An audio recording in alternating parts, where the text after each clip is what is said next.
하나님 말씀은 요한계시록 20장 11절부터 15절까지 읽겠습니다. 중간에 14절은 생략했습니다. 또 내가 크고 흰 보좌와 그 위에 앉으신 이를 보니 땅과 하늘이 그 앞에서 피하여 간데 없더라. 또 내가 보니 죽은 자들이 큰 자나 작은 자나 그 보좌 앞에 서 있는데 책들이 펴있고 또 다른 책이 펴졌으니 곧 생명책이라. 죽은 자들이 자기 행위를 따라 책들에 기록된 대로 심판을 받으니 그 바다가 그 가운데서 죽은 자들을 내주고 또 사망과 음부도 그 가운데서 죽은 자들을 내주매 각 사람이 자기 행위대로 심판을 받고 누구든지 생명책에 기록되지 못한 자는 불못에 던져지더라. 오늘 말씀을 가지고 백보자 심판 때 불바다에서 올라오는 사람들이란 제목으로 말씀을 나누겠습니다. 지금 전 세계 인구가 작년 말 기준으로 75억이 넘었다고 합니다. 그러면 지금까지 지구상에 존재했던 사람들은 얼마나 될까요? 굉장히 많을 것입니다. 근데 이걸 이제 미국의 인구조사소에서 조사한 내용을 보면 이제 굉장히 보수적으로 노아 홍수 때 새로 시작됐으니까 그때부터 그러니까 지금까지 모든 사람들을 합하면 약 110억이 될 것이다. 그러니까 지금 이제 75억이라고 하면 35억은 죽어 있는 거죠.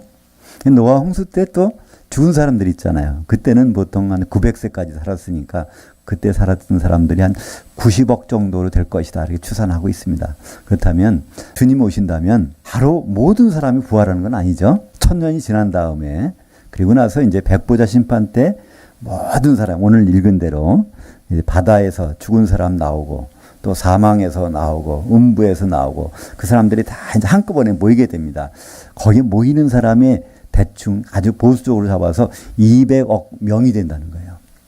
그러니까 볼 때 200만 명이 모인다는 집회도 우리가 생각하기 힘들죠.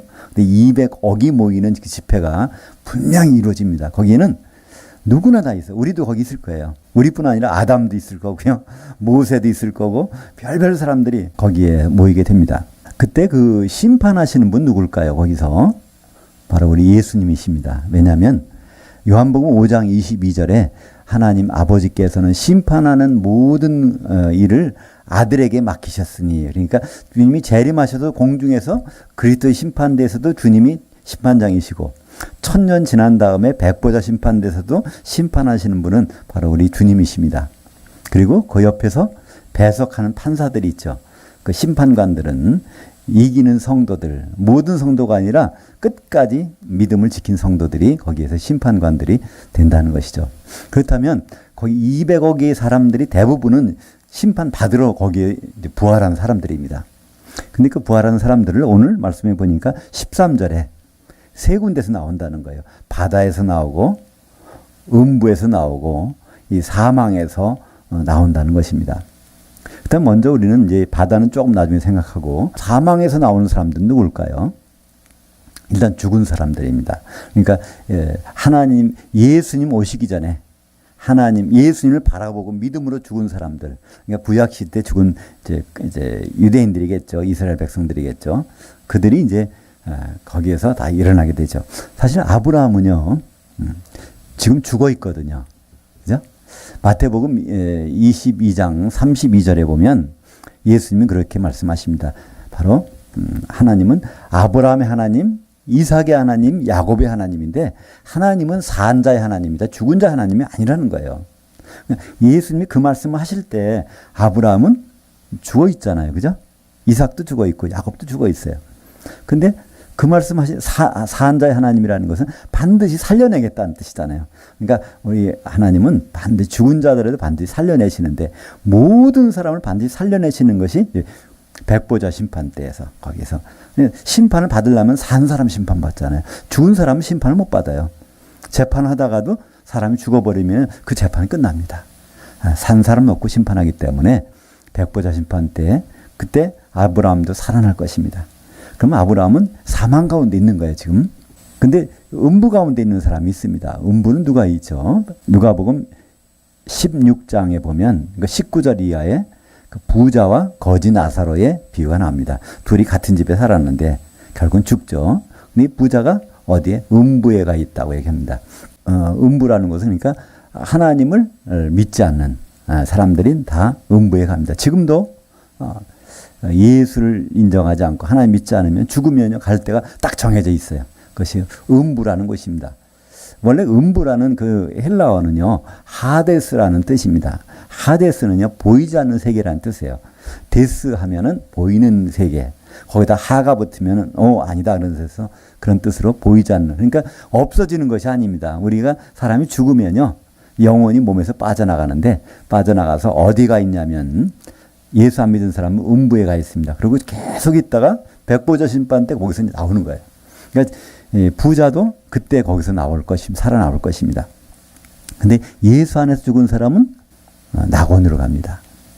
그러니까 이 십자가상에서 예수님이 오른쪽에 있는 강도에 그랬잖아요. 오른쪽에 있는 강도가 먼저 얘기하죠.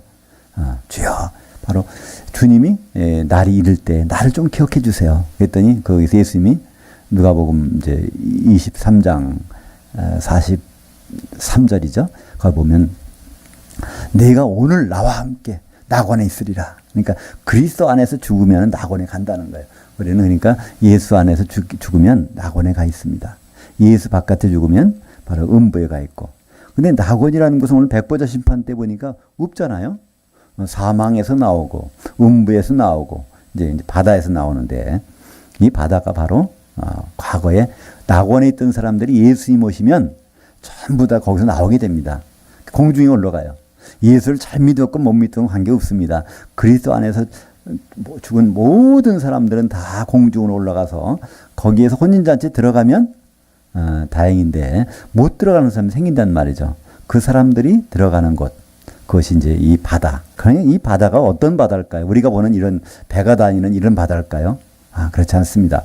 오늘 요한계시록 20장 13절에 보면 그 바다라고 되어 있어요. 우리말 성경에는 그냥 바다라고 되어 있지만 그 바다가 그러니까 바다 앞에 정관사가 있습니다. 그렇다면 정관사가 있다는 것은 그 바다를 얘기하기 전에 먼저 한번 나왔다는 얘기입니다. 8장 21절에 보니까 이에 한 힘센 천사가 큰 맷돌 같은 돌을 들어 그 바다에 던져 이르되 큰 성 바벨론이 이같이 비참하게 던져져 결코 다시 보이지 아니하리로다. 이 큰 성 바벨론, 큰 음녀는요, 요한계시록 17장과 18장에 걸쳐 나오는데, 원래 이 여자는, 교회가 여자로 표현됩니다. 그죠?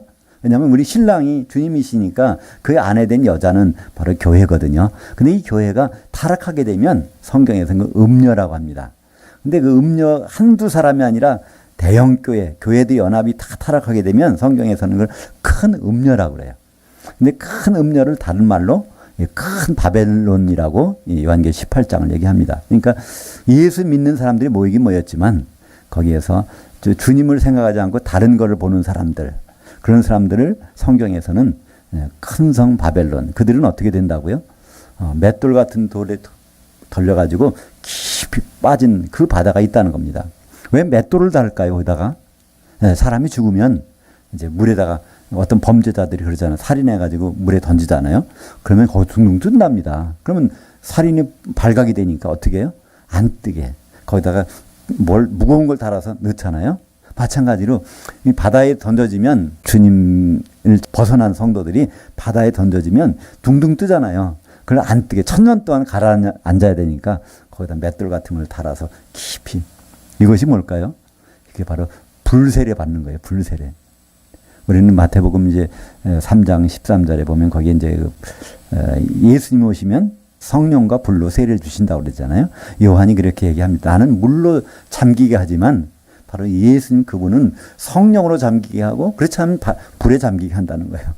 그 불이 바로 이 불바다를 얘기하고 있습니다. 그러니까 이 요한계시록 18장 21절에 나오는 그 바다 속에 집어넣어지는데 그 바다가 뭐냐는 것은 또 앞에 설명이 나와요.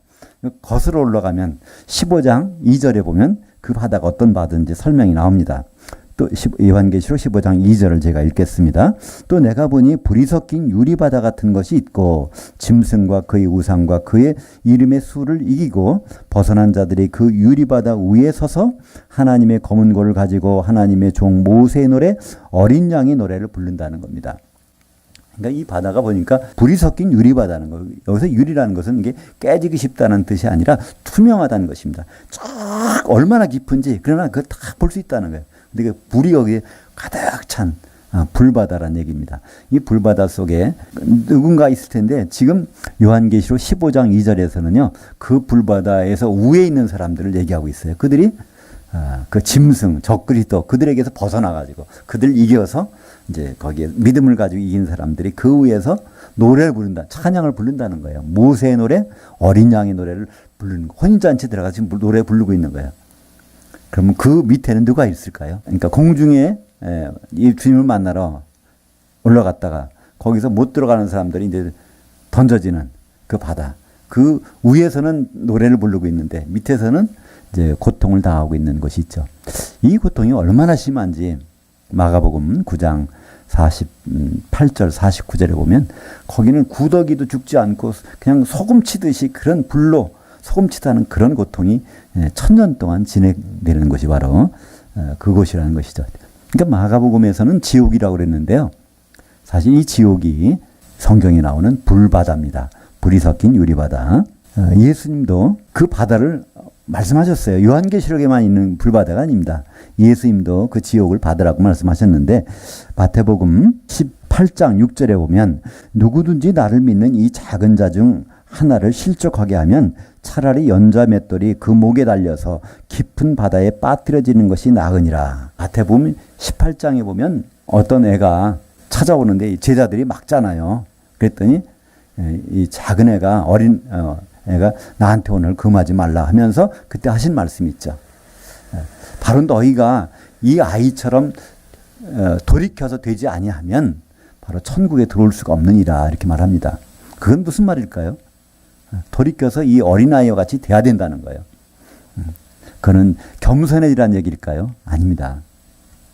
거기서는 네가 이 돌이킨다는 것은 나이를 거꾸로 먹으라는 얘기예요. 나이를 거꾸로 먹어서 어린아이까지가 된다는 것은 다시 말해서 어린아이부터 출생하지 않으면 그건 곤란하잖아요. 그죠? 다시 태어나지 아니하면 거듭나지 아니하면 그런 뜻이죠. 그래서 이 거듭난 사람 그러니까 주님 천국 안에 들어온 사람을 실족하게 하면 아예 그 연자맷돌을 목에 달려서 깊은 바다에 던져지는 것이 뭐보다 낫다고요? 불못에 가는 것보다는 그래도 낫다는 얘기입니다. 한번 기회가 있으니까. 그래서 그것을 말씀하시면서 그 바다를 말씀하시고 18장 8절과 9절에는요. 그것은 그 한 시대 동안에 있는 불이라고 말씀하시고 요한 마태복음 18장 9절에서는 그것이 바로 지옥이라고 말씀하세요. 그러니까 예수님은 그 바다와 한 시대 동안에 있는 그 불과 그 지옥을 똑같이 말씀하신다는 겁니다. 우리는 보통 지옥, 그 예수 안 믿는 사람들이 가는 거 이렇게 생각하잖아요. 예수 믿으면 천국 가고 안 믿으면 지옥 간다 그러는데 예수님 말씀은 달라요. 그렇지 않다는 거예요.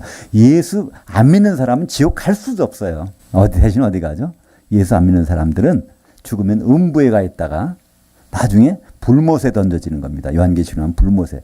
근데 예수 믿는 사람들은 잘 믿었으면 혼인잔치에 들어가는데 그렇지 않은 사람들은 그 깊은 바다에 천년 동안 던져져 있습니다. 그 깊은 바다를 예수님은 지옥이라고 그랬어요. 한번 볼까요? 마태복음 5장 22절에 나는 너희에게 이르노니 형제에게 노하는 자마다 심판을 받게 되고 형제를 대하여 라가라 하는 자는 공회에 잡혀가게 되고 미련한 놈이라 하는 자는 지옥불에 들어가게 되리라. 여기 마태복음 5장 산상수훈이에요. 이것은 일반 사람들에게 얘기하는 것이나 주님을 따르는 사람들, 너희에게 말하는 겁니다. 그리고 형제에게 말하고 있어요. 그러니까 이 형제라는 것은 이 세상적인 육신의 피가 섞여 있다는 뜻이 아니라 주님 안에서 형제되는 사람들, 그러니까 주님을 따르는 사람 중에서 형제된 사람들이라면 성도들이죠. 이 성도들을 바보라고 하고 잘못됐다고 하고 그걸 배척하고 사랑하지 않는다면 반드시 심판을 받게 되는데 그 심판대가 어딜까요? 여긴 공회라고 되어 있는데 공회라는 원래 뜻은 산헤드린 최고의 사법기관에서 거기 심판 받는다는 겁니다. 그리스도의 심판대죠.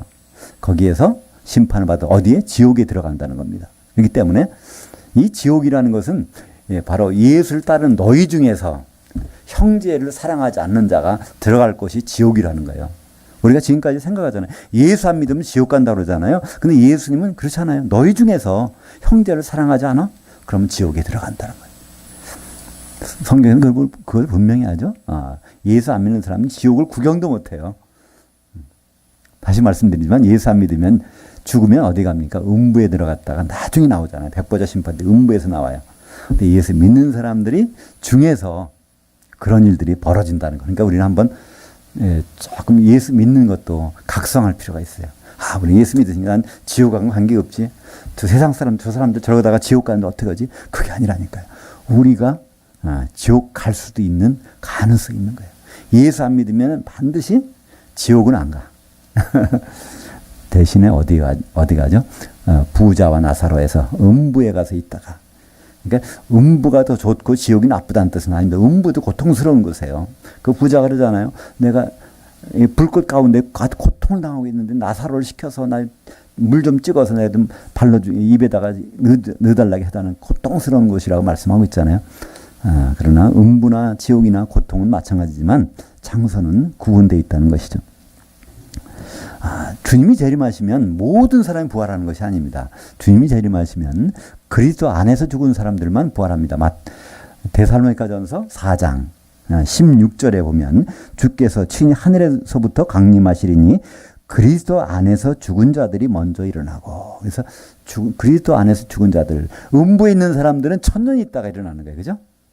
그리스도 안에서 죽은 자들은 이제 공중에 올라가서 심판을 받고 그리스도의 심판대에서 음부에 있는 사람 그때 못 일어나요. 천년 동안은 계속 더 음부에 있다가 오늘 말씀처럼 요한계시록 20장 13절에 바로 사망에서 음부에서 또 바다에서 그때 백보자 심판 때 그때 이제 예수 안에 없던 사람들은 그때 일어나서 심판을 받게 됩니다.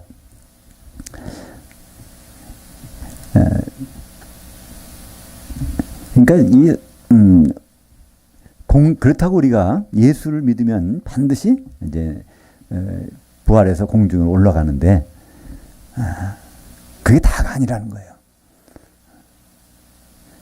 왜냐하면 공중에 올라가면 반드시 뭐가 있죠? 그리스도의 심판대.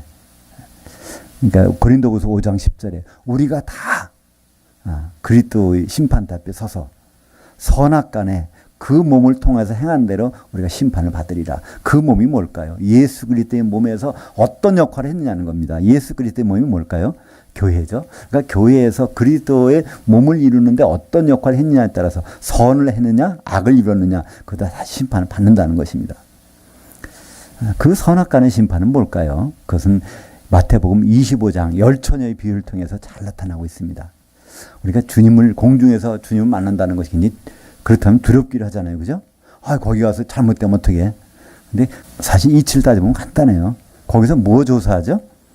기름이 있는지 없는지만 조사합니다. 그러니까 열 처녀가 다 등을 들고 신랑을 기다렸습니다. 그것이 천국 생활이라는 거예요. 천국은 마치 등을 들고 신랑을 기다리는 열 처녀와 같다 하리니 천국은 우리가 죽어서 가는 것이 아니라 지금 등을 들고 신랑을 기다리는 그 생활이 천국 생활인데 근데 그러다가 그들은 죽었어요. 주님 오시기 전에 사망했단 말입니다. 근데 그 신랑이 온다는 소리를 듣고 거기서 깨어났어요. 그래서 주님을 만납니다. 공중에 올라갔다는 얘기죠. 주님은 공중으로 오시는데 거길 다 열 처녀가 다 만났거든요. 근데 기름을 준비하는 처녀들은 바로 혼인잔치에 들어가고 그렇지 못한 처녀들은 내가 너를 모르겠다. 그래서 깊은 바다에 던져지게 된다는 거죠. 거기서 운명이 갈라지니까 우리는 주님 오시면 그냥 혼인잔치에 들어간다. 이거는 헛된 꿈입니다. 그렇지 못할 경우도 분명히 생긴다는 거예요. 그래서 이 바울은요, 이것을 특급 부활이라고 그랬어요. 빌립보서 3장 11절에 보면요, 바울이 얘기를 합니다. 나는 어찌해서든지 부활에 이르려 하노니, 이런 얘기를 해요. 근데 우리가 보면 부활 누구나 하는데 뭐 이렇게 바울이 그렇게 기도를 했을까? 그렇게 아주 그런 그 소망을 말했을까? 근데 우리말 번역에서 단어를 하나 빼먹었단 말이에요. 나는 어찌하든지 그 특급 부활에 이르고 싶다는 거예요. 기차도 그렇잖아요. 나 특급 열차 타고 싶다. 그거 뭐 1등석에 가고 싶다. 그런 게 있잖아요. 비행기도 그냥 비즈니스만 해도 그냥 누워가는데 거기 1등석은요. 거기서는 뭐 그냥 완전히 궁궐 같은데요. 돈이 좀 비싸서 그렇지. 바울은 그럽니다. 나 보통 부활 다 싫다는 거예요. 특급 부활에 가고 싶다는 겁니다. 이 부활이라는 단어를 헬라어로 아나스타시스라고 합니다. 아나스타시스. 스타시스라는 건 딱 서 있다는 거예요. 아나라는 것은 다시. 그러니까 다시는 아나스타시스가 부활인데 바울은 아나스타시스를 말하는 것이 아니라 엑스 아나스타시스라고 하기는 빌립보서 3장 11절은요. 엑스 아나스타시스, 엑셀런트한 특별한 특급의 부활을 나는 소망한다는 거예요. 그게 뭐죠? 혼인잔치 들어가는 부활을 얘기합니다. 그것을 요한계시록 20장 6절에서는요. 첫째 부활이라고 그래요. 이 첫째 부활에 참여하는 자는 복이 있고 거룩하도다. 1000년 동안 그리스도와 더불어 왕노로 산다고 얘기하고 있어요. 우리는 이 첫째 부활하면요. 이렇게 생각하는 사람들이 있어요. 아, 예수님 오시면 첫째 부활이고 그 다음에 백보자 심판 때 심판받으라는 건 둘째 부활이다. 근데 그렇지 않아요. 이 첫째 부활이라는 것은 순위를 따지는 것이 아니라 가장 좋은 부활이라는 겁니다. 부활을 해도 좋은 부활이 있고 나쁜 부활이 있다는 거예요. 주님 오시면 우리는 부활합니다. 그죠? 무덤에 있는 사람들이 부활할 거예요. 근데 그 중에 좋은 부활이 있고 나쁜 부활이 있다는 거예요. 그 열천에 비유에서 나오잖아요. 그들이 다 잠들었다가 이제 일어나서 주님을 만났는데 좋은 부활은 혼인잔치에 들어가는 부활. 불바다에 던져지는 부활은 이건 좋지 않은 부활이잖아요. 바울은 불바다에 들어가는 부활은 나는 그건 싫다는 겁니다. 근데 우리말 번역에서 첫째 부활이라고 번역했기 때문에 이것은 둘째 부활이 아닌 그런 뜻이라고 생각하기 쉬운데 그게 아니라 제일 좋은 부활로 얘기하고 있습니다. 제일 좋은 부활은 주님 오신 다음에 혼인잔치에 들어가서 1000년 동안 왕노릇하고 그 다음에 백보자 심판 때는 어디 쓰는 거죠? 심판 자리에. 요한계시록 20장 4절에 보면 바로 사도 요한이 본 것이 있는데 심판한 자리가 있는데 거기에 앉은 사람들이 있다는 거예요. 그것이 한두 사람이 아니라 굉장히 많이 끝까지 믿음을 지킨 이긴 자들, 성도들이 거기에 심판 자리에 한 200억이 쫙 심판받으러 모였는데 예수님이 가운데 있고 백보자에서 그 옆에 쫙 심판관들이 있는 거예요. 이들이 누굴까요? 예수님 오셔서 공중에 올라갔다가 혼인잔치에 들어가서 1000년 동안 왕노릇 하던 사람들은 심판받는 것이 아니라 심판을 하게 돼 있습니다. 고린도전서 6장 2절에 보면 너희가 성도들이 바로 세상 사람들을 심판하는 거 알지 못하느냐. 근데 왜 교회 문제 가지고 지금 세상 법정에 가서 막 싸우고 있냐는 거예요. 다 우리가 성도라면 결국은 그 200억 명을 놓고 재판할 재판관들인데 왜 세상에서 그렇게 하고 있느냐. 그러니까 그런 백보자 심판 때에 그 장면을 기억할 수 있다면 우리가 좀 마음이 좀 너그러질 것 같아요. 그죠? 이 세상에서 우리 신분이 그렇게 바뀌었다는 걸 생각하면 사랑하는 여러분, 그리스도의 심판대와 백보자 심판대는요. 심판 기준이 다릅니다. 나 이거 구원받았는데 왜 지옥에 빠져요? 그리스도 심판대에서는요. 생명체 이름이 있나 없나 보는 것이 아닙니다. 그리스도 심판대는 그 몸을 통해서 어떻게 했느냐. 예수 그리스도의 몸이 교회 안에서 어떻게 한 몸을 이뤘느냐 그렇지 않았느냐 그걸 보시겠다는 겁니다. 그 한 몸을 이루는 건 어떻게 해야 되죠? 우리가 가루가 된다면 뭉쳐야 되잖아요. 이게 반죽이 되려면 뭐가 필요해요? 우리는 물로 반죽하지만 이 중동에서는 이 물이 석회수가 많기 때문에 그걸 반죽하면 이게 건강에 나쁘단 말이에요. 반드시 중동 지역에서 반죽할 때는 기름으로 반죽했습니다. 이 기름이 내리는 날, 오순절날 성령의 기름이 내렸잖아요. 그러니까 그 몸을 통해서 뭘 한다는 것은 성령의 기름이 반죽되어 있느냐. 성령의 기름이 반죽되면 반드시 거기서 뭐가 나타날까요? 사랑이 나타나죠. 갈라디아서 5장 22절, 23절에 보면 성령의 열매가 나오잖아요. 성령의 열매는 사랑과 희락과 쭉 나오잖아요. 한 9가지라고 하는데 성경 원문에 보면요. 성령의 열매는 아가페의 사랑이라는 거예요. 그 아가페의 사랑을 설명해주는 8개의 단어가 나와요. 희락, 화평이 쭉 해서. 그러니까 이 세상 사랑이 아니라 하나님의 아가페 사랑은 그것은 이 세상 사랑과 다르다는 걸 표현하기 위해서. 그래서 이 성령 안에 있는 사람들은 그 사랑이 형제를 사랑하지 않을 수가 없는 거예요. 아가페 사랑을 나타나기 때문에. 그래서 그리스도의 심판대에서는 바로 아가페 사랑이 나타나요. 왜 나타날까요? 성령이 충만했으니까. 그 기름으로 반죽됐으니까. 그것이 그리스도의 심판대에서의 심판 기준입니다. 그것이 없다면 바로 혼인잔치에 못 들어가는 거예요. 혼인잔치에 들어가서 한 몸 돼야 되잖아요. 5 처녀가 어떻게 주님과 결혼합니까? 주님은 5 신부를 만나요? 아니에요. 그 5 처녀라는 것은 거기에서 성령으로 한 처녀로 된다는 겁니다. 하나의 신부로 된다는 거예요. 이것이 바로 요한계시록 19장 7절에 보면 어린 양의 혼인날이 이뤘는데 어린 양의 신부가 한 신부가 준비되어 있는데 세마포 옷을 입었다는 거예요. 그 세마포 옷을 가만히 보니까 성도들의 옳은 행실들, 성도들이 다닥다닥 붙어가지고 한 몸 되는 것이 어린 양의 신부라는 겁니다. 그러니까 공중에 올라갈 때까지 신부의 모습은 없어요. 신부의 지체들이 될 준비된 사람들이 올라가죠. 그래서 기름을 가지고 들어가면 기름이 반죽돼서 이제 어린 양의 신부가 되는 것이죠. 이제 백보자 심판 때는 기름 보는 것이 아니에요. 그때는 기름 볼 사람들이 이미 다 심판관이 됐거든요. 여기서 백보자 심판 때는 뭘 보죠? 생명책에 이름이 있는지 없는지 그걸 보게 됩니다. 생명책에 이름은 언제 올라가죠? 우리는 애가 태어나면, 어린애가 태어나면 호적에 올리잖아요. 이 세상의 생명책이 세상의 호적에다 올립니다. 요즘엔 가족관계 등록 기록본가에 거기다가 올라갑니다. 마찬가지로 우리가 영이 죽었던 영이 살아나면 우리가 올리는 장부가 있는데 그것이 바로 생명책이라는 거예요. 거기에 다 올라가는데, 그러니까 구약에 믿던 사람들이 아브라함이나 그 사람들이 다 거기 이름이 있을 거예요. 그죠? 믿음으로 올라갔으니까. 근데 우리도 마찬가지로 거듭나면 거기 올라가면 이름이 올라갑니다. 근데 우리는 하나의 더 리스크가 있어요. 왜냐하면 성령 시대에는 더 하나의 리스크가 있다니까요. 구약 시대 때는 성령이 안 오셨기 때문에 그들은 그냥 한번 올라가면 지워지지가 않아요.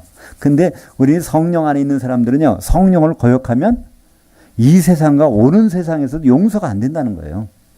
마태복음 12장 32절에 보면 31절에 바로 인자를 모독하는 것은, 모욕하는 것은 사하심 얻을 수 있지만 성령을 거역하는 것은 이 세상과 오는 세상에서도 용서가 없다는 거죠. 그것이 바로 생명책의 이름이 지워질 수가 있다는 겁니다. 성령을 거역하면.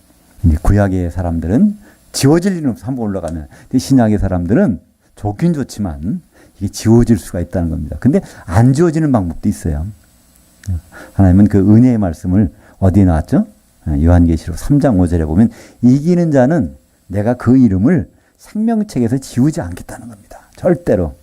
이기는 자가 누굴까요? 끝까지 그 믿음을 지키는 자. 요한일서 5장 5절에 보면 바로 하나님의 그 아들을 믿는 자가 이기는 자라는 거예요. 그걸 끝까지 믿는 자. 하나님의 그 아들 되신 것을.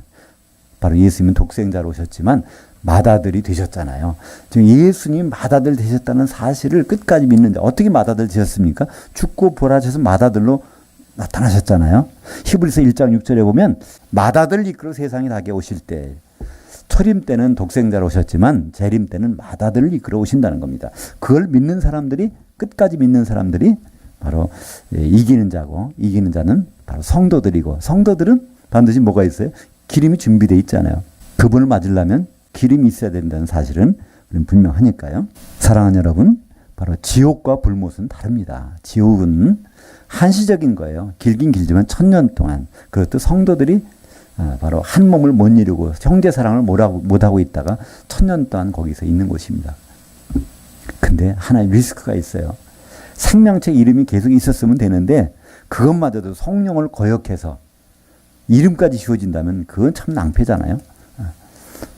근데 불못은 바로 생명책 이름이 없는 사람이나 생명책에서 이름이 지워진 사람들이 가는 곳이 바로 불못입니다. 근데 예수 믿는 사람들은 한번 이쯤에서 생각해 볼 필요가 있어요. 나 예수 믿었으니까 바로 나는 만사와 형통 오케이다? 아니에요. 예수를 믿는다는 것은 예수님이 오시는 것을 기다리는 사람들이고, 또 예수님을 왜 기다립니까? 그분은 신랑으로 오실 거기 때문에 결혼식에 우리가 들어가기 위해서 기다리고 있잖아요. 근데 결혼할 사람, 결혼 신부가 누구라는 것을 모른다면 그건 예수 믿는 것이 아닙니다. 그죠? 예수님이 신랑으로 오시는데 그럼 신부가 누군지를 알아야 될 거 아닙니까? 우리는 각자 신부라고 생각하고 있어요. 근데 예수님은 한 신부를 원하시지 여러 신부를 원하지 않아요. 여러 신부 있을 수가 없잖아요. 창세기 2장 24절에 남자가 그 부모를 떠나 그의 한 아내와 합해서 한 몸이 되려고 오시기 때문에 한 아내가 되는 것. 그래서 우리는 서로가, 성도들이 성령 안에서 하나가 되기 위한, 오늘도 그 일을 우리는 하고 있는 거 아니겠습니까? 이제 우리는 한번 여기서 예수 믿는 것에 대해서 한번 심각하게 생각해 볼 필요가 있어요. 우리가 앞으로 주님이 오실 때 운명이 갈라지는데 공중 혼인잔치에서 들어가느냐 마느냐. 혼인잔치에 들어가면 그 다음에 탄탄대로입니다. 그죠? 혼인잔치에 들어가는 순간에 1000년 동안 왕노릇 하게 되고, 그 다음에 1000년이 지나면 심판의 보좌에 앉아서 세상 사람들을 심판하게 되죠. 근데 만약에 혼인잔치에 못 들어간다면요, 그 날짜로 어디 들어가죠? 깊은 바다, 불바다에 던져지는데 그것이 지옥이라고 그랬죠. 거기에서 1000년 동안 있다가 나와서 사망과 음부와 바다에서 나와 심판받는데 바다에서 겨우 나왔어요. 근데 생명체 이름이 있을 거라고 생각했는데 없어져 버려. 그 낭패가 어디 있을까요? 참 리스크가 크잖아요. 나는 그런 줄 알았는데 그게 성령을 거역한 일이 됐단 말이에요. 우리가 성령을 거역하는 것은 어떤 일이죠? 성령을 거역하는 것은요, 성령이 무슨 일을 하시는 분인가 알면 돼요. 에베소서 4장 3절에 보면 평안에 매는 줄로 성령이 하나 되게 하신 것을 굳게 지키라. 바로 성령은 하나 되게 하는 분입니다. 우리가 한 몸을 이루게 되는데 그것을 방해하는 세력, 그것이 바로 성령을 거역하는 거예요. 그러니까 교회를 방해하는 것, 진짜 교회 되는 걸 방해하는 모든 세력들은요, 자기도 모르게 이건 성령을 거역하는 겁니다. 그랬다면 그 순간에 생명체 이름을 지우시겠다는 거예요. 그러면 뭐 백보자 심판까지 와서 비록 1000년 동안 불바다에서 고생했지만 이제는 해방되나 보다. 그런데 생명체의 이름마저 지워졌어. 그러면 불못이잖아요. 새 예루살렘에 못 들어가는. 그리고 이 불못이라는 건 바로 새 예루살렘하고 붙어 있단 말이에요. 거기에서 평생, 이거는 영원토록 1000년도 아니고 그렇게 지내게 된다는 것이죠. 근데 우리는 간단합니다. 거기서 불못에 있으면, 그러니까 불바다에 있으면서, 지옥에 있으면서 내 생명책에 이름이 기록되어 있겠지. 분명히 그럴 거야. 그거 1000년 동안 고민하시겠어요? 아예 그거보다 아예 성령의 기름을 준비해가지고 주님 오시면 혼인잔치에 들어가면 되잖아요. 그 다음부터는 또 고민할 것이 없다니까요. 1000년 잘 지낸 다음에 그 다음에는 심판 좌석에 심판관으로 앉아 있으면 심판 끝나면 바로 가는 데가 있잖아요. 그것은 바로 새 예루살렘을 이루게 되고 주님과 영원히 있는 것이 이제 나타나게 될 것입니다. 그 선택은 죽은 다음엔 그 선택이 기회가 없어요. 죽기 전에 또 교회 생활 가운데서 그 선택은 있는 것입니다. 우리는 인정하든 인정하지 않든 주님은 오십니다. 주님 오신 다음에 1000년의 기간이 있어요. 그 지난 다음에는 백보자 심판대가 열립니다. 그 심판대에서는요, 이 지구상에 존재했던 모든 사람들, 아담으로부터 아브라함, 노아, 이삭, 생각나는 사람 전부, 또 예수 믿었던 사람이건 안 믿었던 사람이건 전부 다, 거기 가룟 유다도 거기 나올 거예요. 그죠? 거기 별별 사람 다 나온단 말이에요. 그 사람들이 200억 명 정도가 거기서 다 심판받는데 그 가운데서 그들을 바라보면서 심판할 자리에 있는 그것이 어디서 결정된다고요? 우리가 지금 교회 생활하는 가운데서 결정이 된다는 것입니다. 어떻게 보면 굉장히 어려운 길 같죠? 다시 보면 너무 쉽다는 겁니다. 그죠? 성령의 기름에만 준비만 하고 있으면 그 길을 가는 길은 탄탄대로예요. 그죠? 우리는 굉장히 복잡한 것 같지만 너무 쉽게 열처녀에 비유해서 마태복음 25장에서 기름 준비했느냐? 그렇지만 준비 못했느냐? 그거는 모든 운명이 갈라진다는 것을 성경은 우리에게 말씀해주고 있습니다. 너무나 어려워 보이지만 너무나 쉬운 길. 그래서 우리는 하나님을 찬송할 수 있는 것입니다. 기도하겠습니다.